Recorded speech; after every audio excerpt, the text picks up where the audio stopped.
Wherever you are in the world or wherever you are on your journey, welcome to the Recovery Journey podcast with Horizon Behavioral Health, where we know recovery is possible and every day is a second chance. Are you struggling with substance use addiction or worried about a friend or a loved one? You're not alone in this fight. We're here with some special guests joining us from their unique place of recovery or a supportive role in helping others on their recovery journey. Welcome back, and thank you for joining us on our 5th episode of the Recovery Journey podcast. I am so excited to be here with some very special folks here in our community. So I have here with us today Zach Burgess, who is a peer recovery specialist here in Central Virginia. Hi, Zach. Hi. Thanks for being here today. Of course. And across from me, I have Rhonda Turner, who is a master addiction counselor at Horizon Behavioral Health. Hi. Hi, Rhonda. And to my right, I have Carl Mack, Senior Health Educator at the Central Virginia Health District. Hello. Hey, Carl.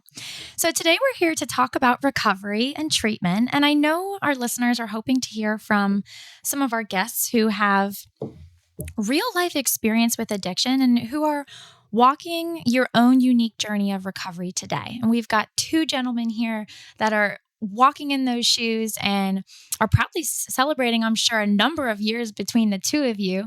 Do either of you know how long you've been celebrating your recovery for? In November will be 21 years. 21 years. And just the other day, I celebrated 18 months. Amazing. Awesome. Awesome. Well, thank you all for being here today. I would love to just get started by giving our listeners an idea of who you are and kind of, what's your role here in the recovery community? Carl, I know you're pretty active in the recovery community. Tell me a little bit about what you do at the Central Virginia Health District as a senior health educator. Yeah, sure. So I'm the first person at Central Virginia Health District to have this position as a peer recovery specialist. And in that way, I had to create the position. I had to create a program.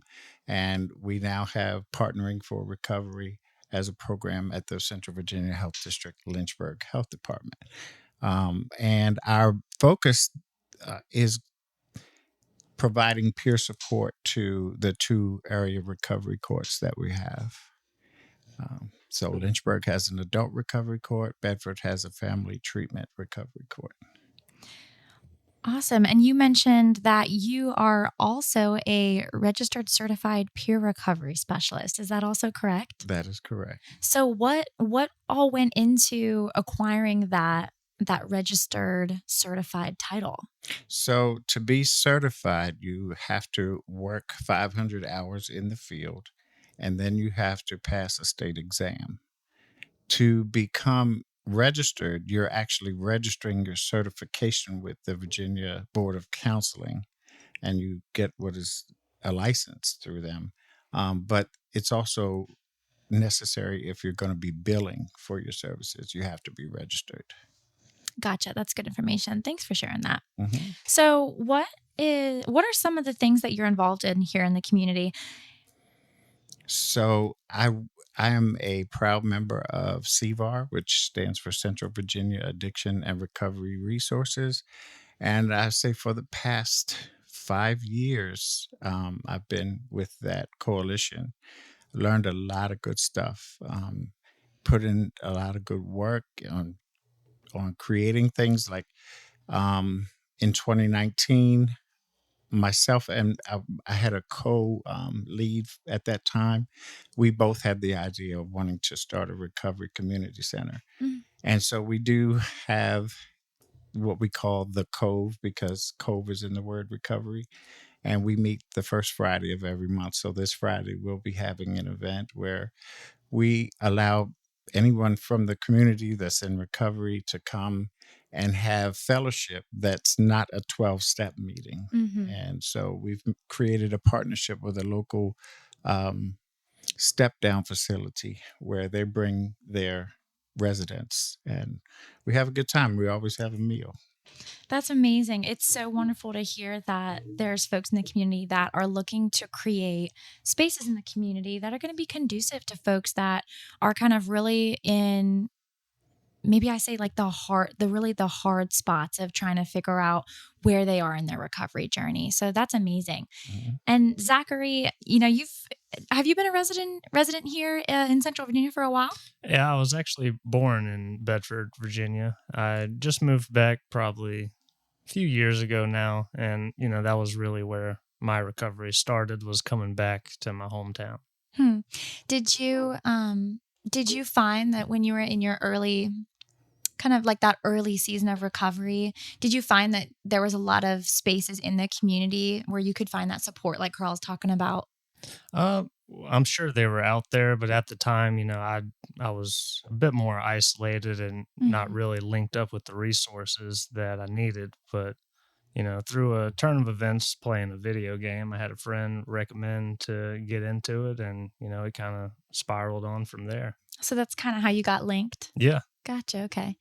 Um, Wonderful. So, and you and Rhonda came to know each other, right, through the course we do. of that time, and now you are a peer recovery specialist, looking to pursue your certification. Is that correct? Yes, and she's the one who helped hook me up to get into the class, and I do thank her very much for that. That's so wonderful. So, what inspires you, Zach, to kind of give back in that, thinking about that peer recovery specialist role that you're hoping to get into, and having been through a journey yourself, what inspires you to? I mean, you said 900 hours, Carl. 500. 500. That's a lot. That's a big investment. So I'd love to just hear, what's the inspiration behind that? Well, I guess to start, I know what it's like being there myself, and it's the hardest thing to see is somebody else going through what you completely understand, and Hmm. you know a way to get out, and you just want to help any and everybody you can to follow that path along with you. Hmm. Did you have anybody to come alongside you in that early phase of your journey, and who were they? Well, to start, my dad definitely was there for me. Huge, he was there with me every day through it all, and he wasn't deep into recovery or anything like that. He doesn't really know the ins and outs of that, but the compassion and the love was there. Hmm. And I'm thankful that early stuff helped me get the confidence to be able to go out and seek it myself. That's wonderful. We've talked in some of our earlier episodes how important it is, and the role that family members can play when we're talking about supporting people who may be struggling with an addiction. And um,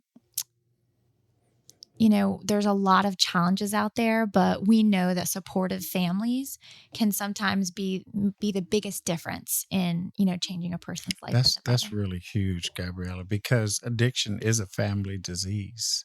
And so when the person who is living with a substance use disorder has all of their life turned upside down and swung around and everything is in disarray, the family is adjusting and Mm-hmm. they're changing, trying to, as Zach said, the father is very supportive. He's very lucky in that way. Exactly. Yeah. But then when that person recognizes that their life has become unmanageable and they want to seek help, then the family has to adjust again Hmm. to this person. So it's really big to have family support. And I encourage it as much as I can. Mm.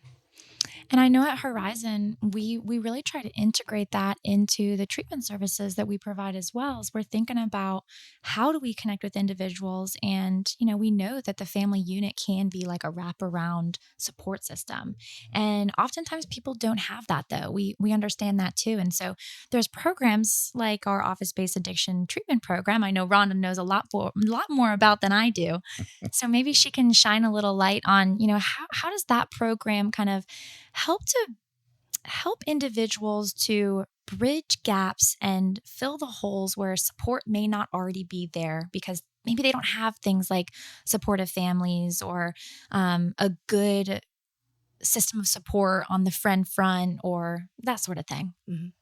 So, our office based addiction treatment program is a program where we use prescription medication to help individuals with the physical and mental health issues that come up from using substances. And so, we particularly focus on opioid use disorder. So, we give Suboxone. what we call buprenorphine as well, to individuals to help them with those the effects, because we know that when you start to go through stop using, your body goes through withdrawal, and the withdrawal symptoms are so severe sometimes is what keeps individuals using. Mhm. So they have nausea, they have vomiting, they have diarrhea, they have muscle cramps and Mm. muscle aches and flu-like symptoms that, if not given medication, individuals simply go out to use so that they can stop feeling sick. Mm. So in our clinic, in our office-based addiction treatment program, we're treating cravings, we're treating those symptoms. So, individuals get on the medication and they hardly experience any symptoms from withdrawal, which is wonderful, which gives them an opportunity, a chance to have treatment and experience recovery. So when we're talking about the family, from day one, we encourage individuals, if they have family, to get to bring them into the clinic, and we can get them education, revive training, which is overdose reversal training. We will talk to them. But a lot of times, individuals have burnt bridges, if you will, with family members. So that family support, as Carl was talking about, Zach being lucky to have, um, Yes.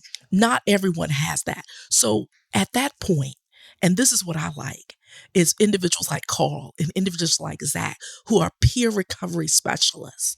They come in and step in where the family should be, Mm. and they provide that additional support to individuals and help them along their journey until they can get advanced long enough in their recovery so that maybe some of those relationships can be reconciled. But it's so important to have recovery peer specialists. We've always had individuals from 12-step meetings to come along, individuals and service sponsors. But it's something so valuable to have peer recovery specialists in treatment, involved in treatment. In the OBAT clinic, we have a person, a peer, that is involved in treatment. And she meets with individuals who may not have the family support, or they may have the family support. And she serves as an enhancement to the treatment that we're offering. And so in the clinic, you'll find that we are a multidisciplinary team. We have 2 medical providers, we have 2 medical assistants, we have the peer, as I mentioned, we have a counselor, we have case management services through our care coordinator, and I oversee kind of the clinic functions. And so we wrap those services around individuals, because we realize we're not just going to give you a prescription and send you out the door. Mhm. We want to address what needs, what are your goals? What do you want to do with your life? Yes, a goal is to stop using illegal substances, but what else do you want to do? Simple things as get a driver's license, which may not be simple to a lot of Mhm. people, but get housing, stable housing. We may have some individuals who are couch surfing or don't have a home, transportation issues, job issues, medical issues. Some individuals want to get medical care. So, whatever goals that they name, in addition to the getting in recovery, stop using, we want to help them to obtain those goals. And I like to say we're doing a pretty good job at helping them. Oh yeah. We're doing a good job at helping them. As you can see, we have Zach here, who is a peer recovery specialist now. But it's really about getting the services wrapped around them. Anybody can go to the doctor these days and probably get a prescription. What makes our program so unique is we're wrapping services around them, and we're meeting the individual where they are.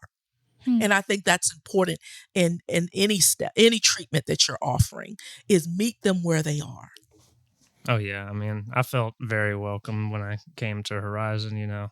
I'm sure going to anything new can be scary for Mhm. anyone, let alone an addict trying to seek help. And they made it one of the most comfortable situations that I could have been through. They hold your hand, but they don't hold it too tight, and they don't drag you forward, and they don't pull you back. Like she said, they meet you right where you are, and I can't do anything but thank you guys for it. And that is so important. And what I loved hearing through the both of you is it makes me think of CVAR again, the work that we do at CVAR. Um, I was fortunate enough to be able to bring to Lynchburg, Virginia's first medication assisted recovery anonymous 12-step group called MARA. And so I've been meeting for 5 years, and we understand that our needs may not be the same as the other individuals in their 12-step support groups, which is fine because they've seen so many people into recovery. So there's nothing wrong with that, but it's unique for a person that's using medication as a means to recovery to be supported that way. And, it's just been great. We've been able to do a lot through CVAR. I want to thank you for Mara, because individuals tell us sometimes that there's a stigma sometimes associated with going in the traditional 12 steps sometimes, depending on where they go. And so it's wonderful to have another avenue or another choice, if you will, that our clients can go and be accepted that they are on medication, because it is a stigma, because people feel like you are substituting one medication for another, not totally understanding the whole medical, value and importance behind that process. Exactly. And I like to, and we just want to thank you for having that in our community, because when someone will say, well, I don't quite feel like I want to go to the 12-step meeting because I feel kind of ostracized or whatever. And this is not in all of them. This is just maybe, a few of them. And we're able to say, hey, let's try Mara. There are individuals who are on medication and they're rocking it at recovery. And so it's wonderful to be able to offer that in our community. And that's huge. It is. And having a support group where they tell you, it's great that you're on medication. My pathway involved medication early on. But I like to try to talk to the people who attend the meeting from a frame of mind that medication has you stabilized. Let's kind of begin to look at the other things that either came from the addiction or help to contribute to that addiction. And so it's a safe space, as you say. And I try to encourage that. Sounds great. Yeah, I mean, having a safe space is probably one of the most important things that I was looking for, because, I get anxiety. I get anxiety from the simplest things. And, when you're trying to do better and, you just don't know how to get started, being comfortable is like my number one thing. And, all the groups that I've been to, at least, everyone there, they hug you. They tell you they love you. They say, keep coming back. And, it's just only going to get better if you keep coming. Yeah. So as a peer, what is one of your favorite parts of the role in supporting individuals in their recovery journey? I would say, for me at least, it's trying to model to the best of my ability what they can have if they just keep following, what we have in recovery laid out.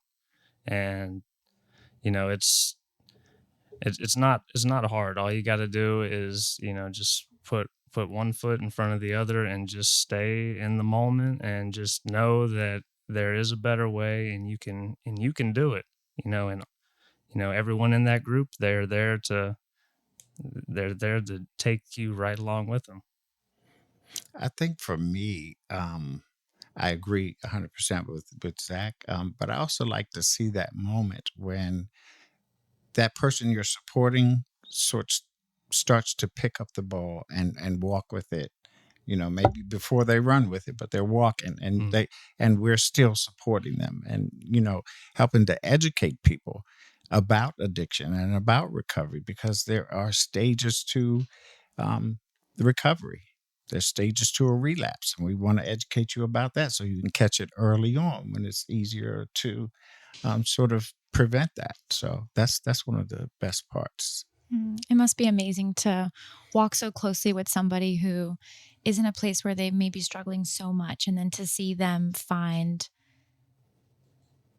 the success that they do at the end, when there's somebody there to instill in them that they can do it and that they have value, and that and that they can accomplish those things that at one point may have seemed insurmountable. I think we all find ourselves in that place at some point in our lives. And it's just, so important. Like we've been talking about how important it is for community to come alongside individuals that may be struggling, whether we see it or not. Sometimes people are struggling silently, and sometimes they're struggling not so silently.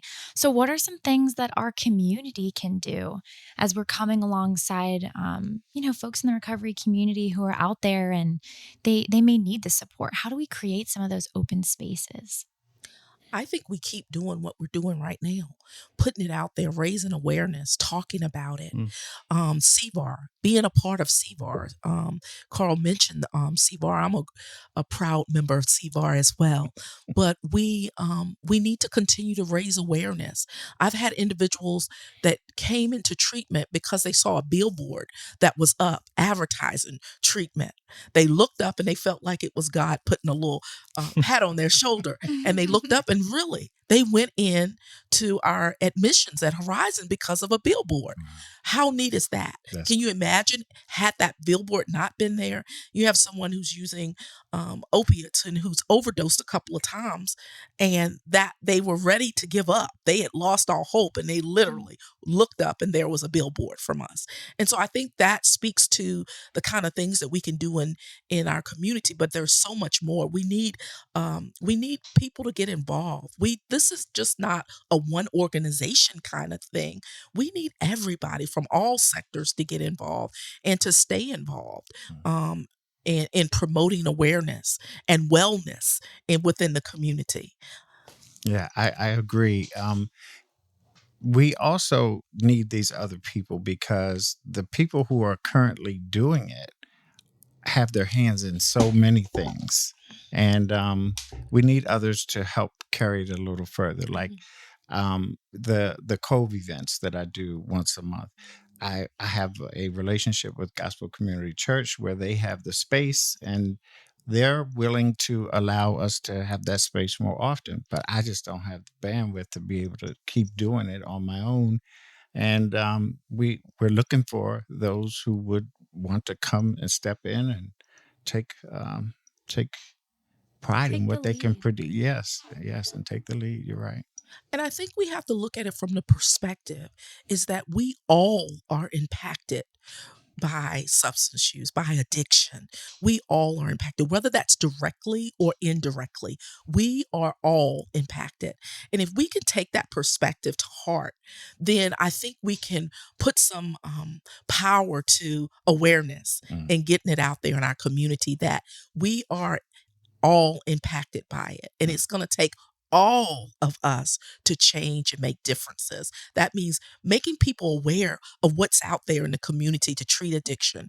There are so many people who sometimes when they're going through, they feel like nobody has ever dealt with the problem and they don't know where to go. But if we can keep it before individuals so that they can know, hey, CVAR has a tool online that if you're looking for treatment, you can go there and Google that and go to that and find out who accepts Medicaid, who accepts private insurance.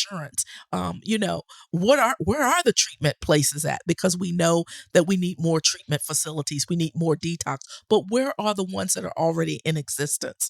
So I think we need to keep things before people, and that it takes, we're raising our voices today, but every day. I think you said it, Gabriella, that we need to be having these conversations, at home, on the job, in the community, at church, all places. This should not be a taboo conversation to have talking about addiction. And we all are in the day and time. I remember I've been at Horizon for 30 years. So I remember a time where they would say, if you know somebody who's been impacted by addiction, raise your hand. And so there may have been a few little hands. But now, if you know somebody that's been impacted by it and you're in a group of, say, 100 people, pretty much everybody's hand is going to go up, right? So that lets us know that it impacts all of us. And we all have an obligation to make this our world, our community better for the next individual so they don't have to suffer. One overdose is too many. One overdose is too many. If we can start getting that out there, that, hey, we have an obligation, a moral obligation to help and to raise awareness and let individuals know where the resources are, and that help is available. And that's what we do at Horizon is we give hope. We're giving hope to people who feel hopeless and down and in despair. That's our job, is to give hope. We would hope that when you leave us, that you're better. You're not worse, but better, because you met us and we showed that we care. And we are there to walk alongside of you until you can have that hope. And you don't really need us there like that, but we're there. This is what we do. This is why we get in the field, to help individuals who are struggling. And to our listeners who are out there thinking, this is important, and they're feeling as inspired and motivated as I am right now listening to you guys, how, maybe somebody's thinking, how do I take my community groups, my relationships, the ways that I'm already plugged into the community, and how do I make them supportive of everybody in the community, especially those that are struggling with addiction? And I think some of the answer to that lies in making sure we're creating environments that are going to be supportive to anybody and inclusive of anybody that wants to be involved. I know the Central Virginia Addiction and Recovery Resources Coalition has had a few years in a row done walks to recovery out in the park, and we've done community cookouts and, all these different types of events that are happening in your community. And as you're being a part of those things, do what you can to help make those environments, alcohol free, or creating a space where people can open up and have conversations with you about something that they may be struggling with. I think oftentimes people wish, and I know we've had this conversation so many times in a few episodes prior, is that, folks have sat at this table and said, I wish that somebody had told me about this sooner. And it's just, if I had a nickel every time, I don't want to hear that ever again. I don't. Right. And so I just, I wonder if there's anything else you guys might add, as people are thinking like, I can do a better job in my sphere, in my space, in the ways that I'm already plugged into the community. How would you encourage them to make it a place that folks in recovery can also thrive? I want to charge individuals to get educated. Yeah. There are so many events out here that's geared toward educating. You have to get educated before you make an informed decision, or before you start to talk about why something is not good. Make sure that you're educated before you give an opinion. That's the same thing we know. We have a discussion, and it's controversial about, and I stated earlier, about medication for addiction treatment. Get all of the facts first. Get all of the facts. Get the knowledge. Call up Horizon and ask if you don't know anyone to ask. Attend these events where we are promoting awareness and get the information. Because I'm here to tell you that I see on a daily basis people's lives changing. I see individuals who may have been a part of criminal activity, who are now taking their medication, have a job, have a car, have a house, and are productive citizens in our community again. I see this. And I think the message in this is that people do recover. Recovery is possible. And for so long, the media, you look at the media and you're like, will they ever get better? Will they ever get better? Yes, they do get better. But they also need us to be supportive, a community that understands addiction. So yes, first thing, get educated, get the facts. I like to think about the TED Talk where Johann Hari says that the opposite of addiction is not sobriety. The opposite of addiction is connection. And I always start to think back how, when I was connected to certain people and certain things, I did things that got me into addiction. So we need to provide these spaces and these services for people to connect to and have that be recovery oriented.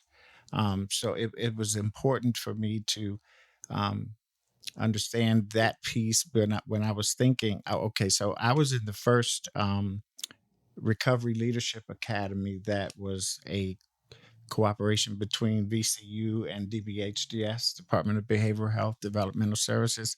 And my capstone project was the idea that when you graduate a program, that's not where people recover. They recover in communities. And so with that, I wanted to create an alumni program for our drug courts. I'm sorry, for our recovery courts. And so we now have that in place. And it's been amazing to have the graduates be able to come back and get celebrated for their birthdays, or, being able to talk to that newcomer and let them know, man, when I was in Carl's office, I couldn't even say the word crack, which was what they were using. And Carl encouraged me, take ownership of it. That's what you did. And it's okay, so we can move forward, because if you keep it in the dark, you keep it hidden, it's going to grow. Mm. And so Exactly. we've been able to encourage some people, and it starts small, especially in a small place like we're in. But the rewards are huge. And having a place like Mara, non-judgment is their code. So you come in there and you talk about whatever happens, and we will get support. Luckily, we have a hybrid meeting. We have people joining us from all around the country. We've had people come from Canada at one point, and Australia at another point. Wow. So yeah, we're reaching, we're getting the word out. And that, as Rhonda was saying, that's the part. Get the word out, educate the people, and let them know. So I think for one point in time, it's like the first couple of years of me doing Mara, I took them through the 5 rules of recovery and what the relapse prevention looked like for the 5 rules of recovery. And I get to refer back to that time and again while we're talking, we're having our meetings, and they seem to love it. And, I just want to get it more out there. I'd like to have one reestablished out here in Bedford, because I had one temporarily, but that person stopped providing the service. But yeah, that's the connection for peace for me. I like what you said about, people being in the dark and stuff. And so I immediately thought about that ancient proverb, you can't heal what you conceal. Mm-hmm. And so that's how we want our community to heal. We want individuals to heal. And I think part of it is just talking about it. Yeah. And again, I hate to sound like you guys are like the best thing since sliced bread peer recovery specialists. You are. But they're giving voice. You guys are giving your voice. You're telling your story, right? Mm-hmm. And look at that. That's such healing power Mm-hmm. in being able to tell your story. You've lived it. You know what treatment's like. You know what's out here, and you're doing it and helping other people. And that's awesome. And I just say kudos to both of you guys. You are both rock stars in my book, but you are sharing your lived experience with others. Yeah. And that's how we change communities. That's how we change negative perceptions and mindsets, is sharing it. And you're living it before us. Right. You're not just talking. These guys are not just talking about recovery. They're walking the walk. Walking the walk. They are recovering. Yeah. I'm encouraged for Zach, because he's newer in this than I am, but he's very new. But I can feel your passion, and I can see from what I know about the recovery community here in this area, there's a lot more that we need from people like you, and your energy will be greatly appreciated. There's this idea that when a person helps someone else, it actually helps them. And I used to, when I worked for Horizon, I used to run groups too, and I would tell them, it's like a whole other paycheck that I get. I just can't spend it. So I get to keep that. Yeah. We've mentioned a few times so far in our conversation Recovery Court, and I'd love to just educate our audience a little bit on, what is that program, and how is it offering a service to folks in our community who are in a very special place in their recovery journey? So when I think about recovery court and the participants that we have, and you ask, like, describe it. So we have people, as I mentioned, their lives have become unmanageable. In recovery, you're doing things that you never would have thought you'd wind up doing. And it's a way to hold them supremely accountable. And the thing about it is that it is an excellent intervention into a person's substance use disorder. As Rhonda mentioned, we just continue to put supports around them as long as it's making sense. Like, we're not going to just keep doing it, but these people, I've seen people change their lives in this program. It is an effective program, and I love doing it. It's an alternative to individuals not having to go to jail, but getting the treatment that they need. Many of these individuals, whatever their charge was related or because of their addiction. And so the whole premise here is that give these individuals an opportunity to get treatment and support them in their efforts versus putting them in jail. Because we know that individuals who have addiction, they need treatment. And so that's the beauty of having our recovery court, is that it gives individuals a second chance to get treatment and a second chance at life. Because if they complete the program in Lynchburg in the adult recovery court, that felony charge that they have will go away. And so that's an incentive in itself. But treatment, having a chance to get treatment and a chance at recovery is awesome. And we've been able to see a lot of people go through the program and do very well. Yeah, I've seen some of our participants graduate the program, get their peer support certification, get hired at a local agency.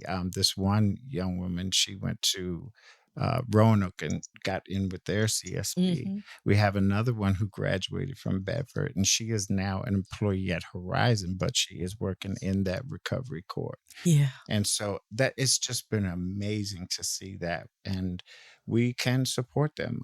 We can help to pay for their class or something, if they're someone that we see as promising and earnest about wanting to do it. Well, I can't be a part of a discussion about this massive community undertaking that we call the Lynchburg Adult Recovery Court without thanking the numerous partners. We won't go by name, but there are just so many organizations behind that effort here in the city of Lynchburg. And so just on behalf of Horizon, I would definitely want to take a moment to thank all of those that, pour into that program to support the graduates that come out of that program every single year since 2017. Wow, how exciting. Yeah. Wonderful. And it's great to hear more about that resource and how important it is that, when we're thinking about incarceration, how important it is that, we don't see that as a solution, when we're thinking about substance use and how treatment needs to be a part of that. So I'd love to kind of switch gears here for a moment and talk a little bit to Zach here. You've been awful quiet over here. Yeah.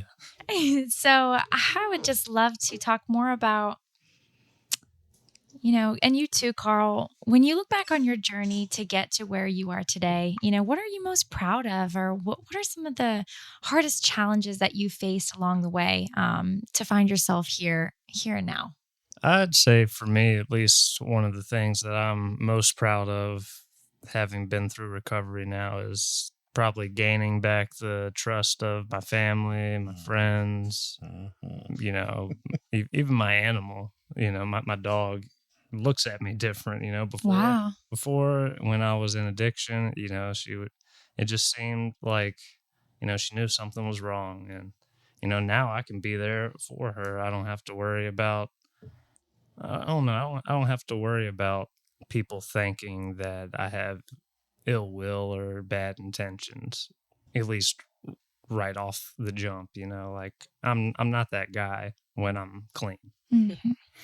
When he says that, it reminds me of the closing in Mara, where there's a phrase that says, "We've seen the value of reward we've seen the reward of trust reappearing in our lives, and that always resonates with me when we close. But I wanted to talk to the question that you asked, and I hope I haven't forgotten it. One of the greatest challenges, or what are you most proud of? So, for me personally, my the best thing that I've ever done for my recovery was leave Baltimore, Maryland. And that speaks to, and coming down here to Lynchburg, but that speaks to the connection piece again, the community that's there.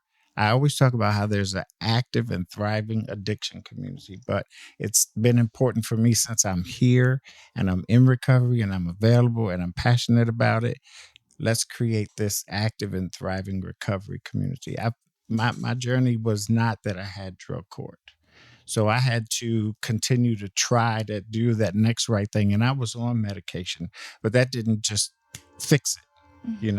I had to go through treatment about 4 times, but being a veteran, there were excellent services available to me. So I had to take advantage of those services and then just keep trying to do that next right thing. As an employee of Horizon, I just took every training that came available to me. And so when I had completed the peer recovery specialist training, I kind of shifted the work that I was doing, running groups and things in the crisis stabilization unit. And that got me my hours. And then when this position came open at the health department, I was the only person that was qualified to take the position at that point in time. So it's like God has ordered my steps. I think I can remember when I first went in the military, the first thing that I was assigned to do in the battalion was to talk to new recruits about the DUI policy and drug policies at the battalion. So, yeah, I think that there's a lot here. That's one of the first things I noticed. There's a lot of things going on, but that's sort of, Rhonda mentioned, it's about getting to know that it's here. People may not know what's going on, and I didn't. Luckily, I had a family member who was plugged in and was able to show me. And so I've just been fortunate to be able to do this work. I so appreciate you sharing. One of those huge challenges for you was, or maybe even it was, you said the biggest turnaround point was deciding that you needed to leave Baltimore, Maryland. And I just imagine, and I know it's come up in conversations where folks really do need to just uproot themselves and move themselves somewhere else. What would you share to somebody on the call that just does not have the community where they're at, and they may be looking at the option of picking themselves up and moving them somewhere else where they think they can have a more successful future? So sometimes you have to step out on faith. I mean, and you have to be willing to relocate yourself and to be able to relocate your possibilities and relocate your finances and relocate your future. I had to do it. Fortunately, I had a tie here that my mom, when she retired, she moved back here because she's originally from Lynchburg. But that worked so well for me. And I've been stepping outside of my comfort zone since then. And the growth is just exponential. And I always encourage my participants to become comfortable being uncomfortable. That's where your growth will happen, outside your comfort zone. So to everybody here, I know that we're all in different walks of life, and we all have a different role to play when it comes to supporting those around us that are in recovery. And whether that's as a peer, whether that's as a provider, as a friend, as just somebody in the same sphere, community as somebody, recognizing different things that you might be seeing. How can we each play a role in supporting a person who is struggling with substance use addiction? Well, my thoughts go to just helping them be able to accept that they first have an addiction. How do we do that? That is a good question, because you can't force them to do it. If you try to push them too hard, they're going to rebel. They're going to be like, "No, I'm not doing that. That's you." But then just to point out maybe the effects that it's had on their life, and just do it in a compassionate, compassionate loving way. exactly, might help them to bridge that gap in their thought processes that Mm. they may need some help. And that's kind of the reason why I resonated with the model that I picked to work with the health department, where it's all about 5 rules of recovery. And the first rule is to create a new life. Hmm. Second rule is to be completely honest. Third rule is to ask for help. Fourth rule is to practice self-care. Hmm. And fifth rule is don't bend the rules. And a lot of times people they have this thing about not wanting to ask for help, and they may have in their circle where they're telling them they'd be weak for doing something like that. But I encourage the ones who make it through the program to understand that this has probably been one of the hardest things they have ever done in their life, and it's going to pay them back for doing it. And so it's not about being weak. It takes a lot of strength to be able to combat an addiction and then thrive afterwards. So Zach and Rhonda, what is your go-to mechanism to support somebody around you that you feel like may be struggling? I guess kind of like Carl said, just kind of point out things about yourself that, maybe they're also going through, or, maybe you think that they may need help with, or, they need help with, just kind of lead them along and show them, that it doesn't have to be the way that it is, like be like, this is how I have done it. And for me, it's made a change, and, maybe it could help you too, but like I said, you can't force it on them. You have to actually want it if you're going to recover. Mm-hmm. For me, it's having a non-judgmental attitude and really meeting them where they are, but actively listening to them. I don't have to feel the atmosphere with a lot of words, but just to be there and be supportive, to say, hey, we can go as fast or as slow as you want to go, but I'm here. And I'm not going anywhere. I'm here with you. And I often tell my clients, it's a privilege to come alongside of you, for you to allow me to be on your healing journey. I think they need to hear that. They've been, they beat themselves up. And they've been probably abused and verbally by others. So they don't need me telling them, like, you need to do this, you need to do that. But let's just, I'm here. And addiction is hard. It's not easy, but I'm here. And I think they need to hear that, Yeah, I mean, we could be the only ones listening for all we know. So, if you can sit there and actually listen to what they're trying to say, or they might not even know what they're trying to say. But they eventually, if you listen, it'll get out, and you'll be able to, find something that you've done that has made a big change, and just make suggestions. They don't have to take them, but if they do and it works out, then, move on to the next step. And a lot of what we do in our program is do some surveys with them to find out what they have in their life. It's called recovery capital. What they have to be able to use against an addiction, and then helping people to create goals. What are some examples of some capital? So it may be having friends that are also in recovery. That's recovery capital. It may be that you have a place to rest your head that's safe and substance free. And it also could be having literature, tokens, other symbols of their commitment to recovery in their immediate surroundings. That's recovery capital. Having a job is recovery capital. I love that. And nothing speaks more to the strength that a person has, I think, than thinking about those things that we so often forget, right? That we have those things at our fingertips, and those things make us strong. And so I'm so glad you brought that up. Yeah, and the beauty of the job that Zach and I get the honor of being able to do is that in treatment they have these goals, but being that peer support is like an extension of therapy. So you have this goal. What can we do to move you one step closer to achieving that goal? You know, you haven't achieved it yet, but that one little step you're taking, man, you're the best. Yeah. What else can we do now? You know, you have to celebrate your small successes and to help people understand that that's a part of recovery. Praise is really important to praise people because some individuals have never had that. And so to get that praise, it's a sense of pride and I can do this. We all need that. Another step. Yeah. And so that's important. Of course, one of the things is motivational interviewing that we do is, and the premise, the client is the expert of their own life. And so they may come into you, not really wanting treatment or not recognizing the need for it.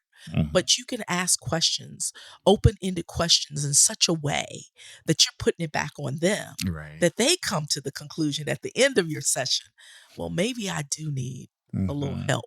But you haven't pushed anything. You simply, in how you presented the questions and asked them, let the client be able to determine what they need help with. And motivational interviewing is a beautiful thing that we use with individuals who may be in denial or struggling a little bit, if they have a problem or not. But it's one of those things that as a licensed clinician that it's, we use all the time. And you don't have to be licensed to use it. Peer recovery specialists, they use it as well. But it's a great way in being able to get individuals to see if they need treatment or not.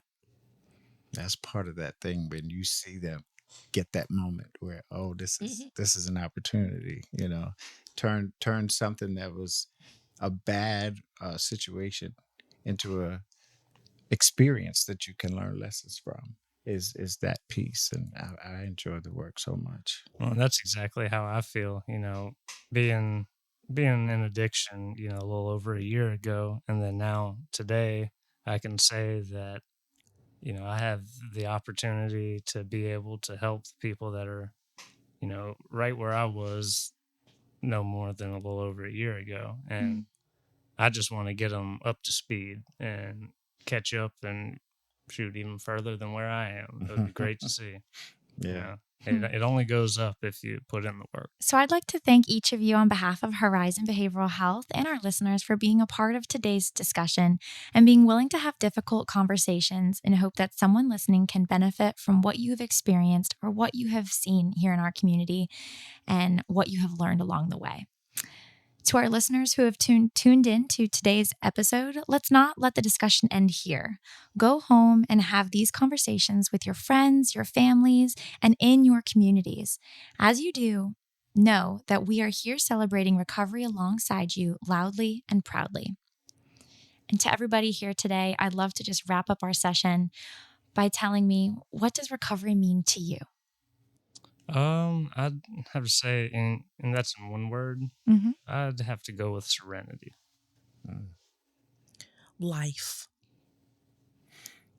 I'll have to refer to my earlier comment about connection. Yeah, because I'll tell you, like, since getting into recovery and actually working that field, I have connections that I didn't even know I had. And, it's just a great thing. I enjoy this so much. If you're interested in learning more about the Lynchburg Adult Recovery Court, we invite you to catch our next episode where we are excited to be joined by 2 graduates from the program who are looking forward to sharing their journey with you. Thank you for joining us on the Recovery Journey podcast with Horizon Behavioral Health. Remember, our greatest triumph is not in never failing, but in rising up every time we fall. If you live in Central Virginia and you or a loved one is ready to reach out for help, call Horizon today at 434-477-5000 to schedule your first appointment. Let us walk this journey with you, and together we can find hope and healing on the horizon.